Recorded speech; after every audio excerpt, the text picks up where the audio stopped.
mystery in this. This is my autobiography.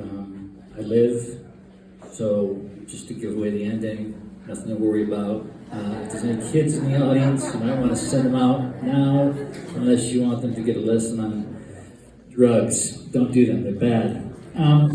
This is called Junkie Love. I haven't read from this book in a very long time because I kind of got resentful of it. I've written 20 novels, and no matter what I write, I always hear the same thing. And it was good, but it was no junkie love. So I haven't read from it, but here we go. Okay, that's not from the drugs, that's from a motorcycle accident. All right, this is called, this is from part 1, Sugar and Bleach. This is called Hepatitis Heights. This is what I was doing 20 years ago. We call this place Hepatitis Heights. It's a shooting gallery on the top of 23rd Street, Potrero Hill, San Francisco. I guess you could say I live here. It's where I shoot my dope, crash when I'm not in somebody's trailer into the freeway, or at the music studio off 3rd Street. The Heights is where I keep the few things I still own. An extra t-shirt, toothbrush, some cartoons I've drawn, but I don't pay rent. No one does. It's been almost a decade since I left my small hometown in Connecticut to follow the lead of my heroes. Kerouac, Burroughs, Westerberg, the call of the rock and roll drifter. That was 1991. I was 21.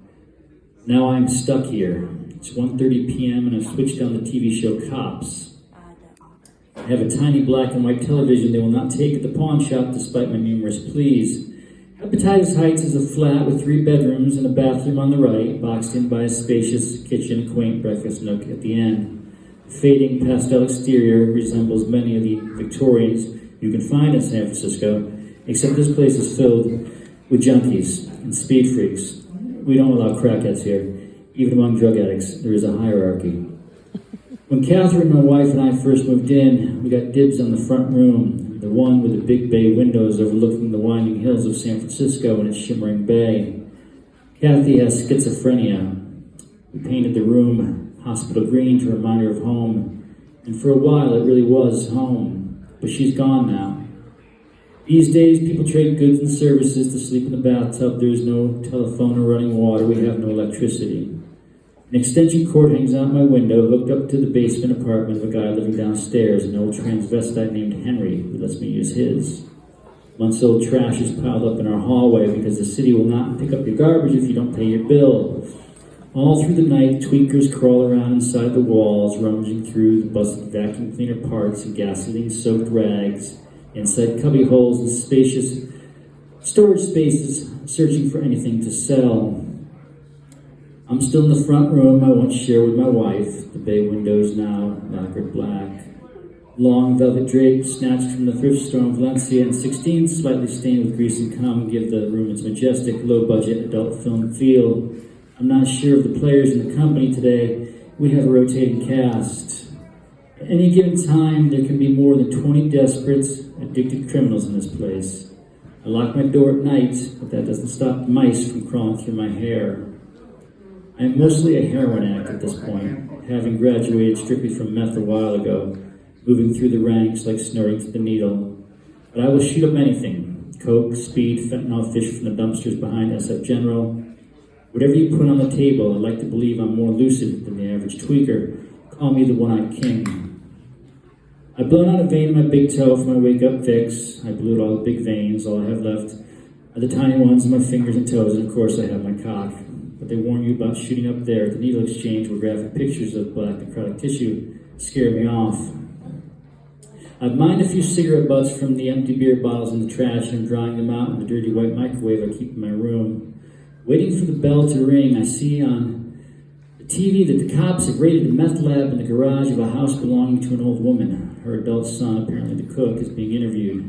His jaw slings low and responds unnaturally when he tries to talk, as if unattached from the rest of his face. This is a common speed freak phenomenon, the result of constant teeth grinding, a precursor to meth mouth, which is what happens when the drug's acidity corrodes the gums and rots the teeth to little brown nubs.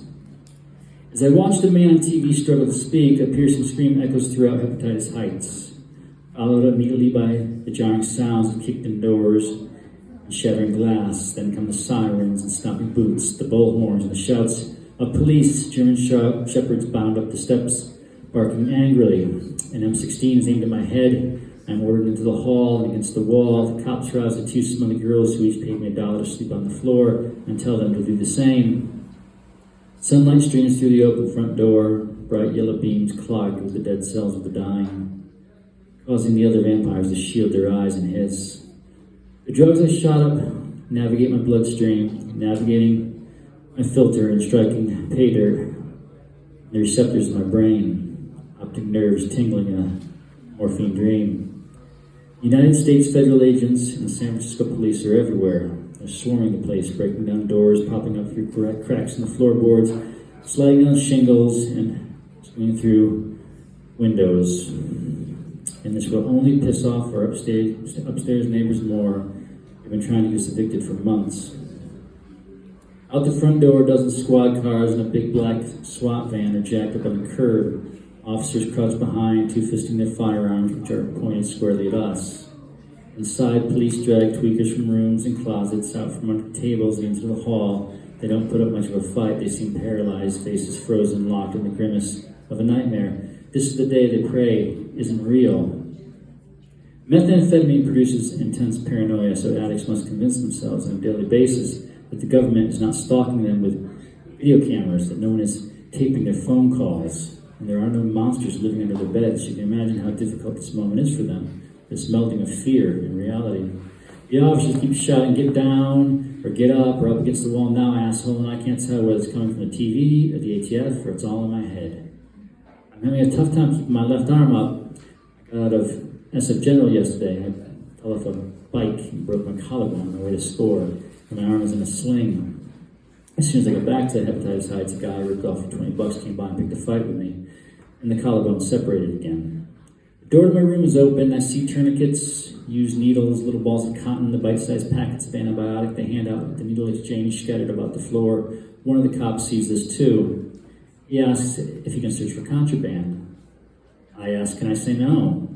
He says, yes, you can say no, so I say no. See, they're not after me today, nor most of my other roommates. They're after this one tweaker who lives in the back, an ex-con named Donnie, who has warrants out. Most of us have warrants out, but ours are for little things, like stealing paint from Home Depot or buying needles from an undercover cop in the park. Donnie's crimes involve guns and shooting at police. I look down the hall and see some of the new tenants for the first time. Dirty, scary, whacked out of their skulls, everybody stinks, nobody has shoes. And this is my life. I'm 30 years old. I don't know where my wife is. I have lesions peppering my face. My arms are riddled with abscesses. I'm 6 feet and 1 inch tall, and I weigh 150 pounds. When I first became addicted to drugs, shortly after arriving in San Francisco, I told myself I was just a white suburban kid playing the part of a scumbag junkie. It will give me material for an album or book I'll write someday. I am not like these other people.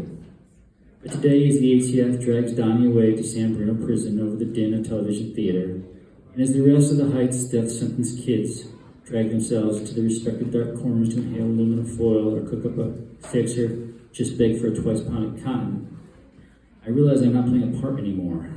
I really am a scumbag junkie, and I don't know how I'm going to get home. Thank you.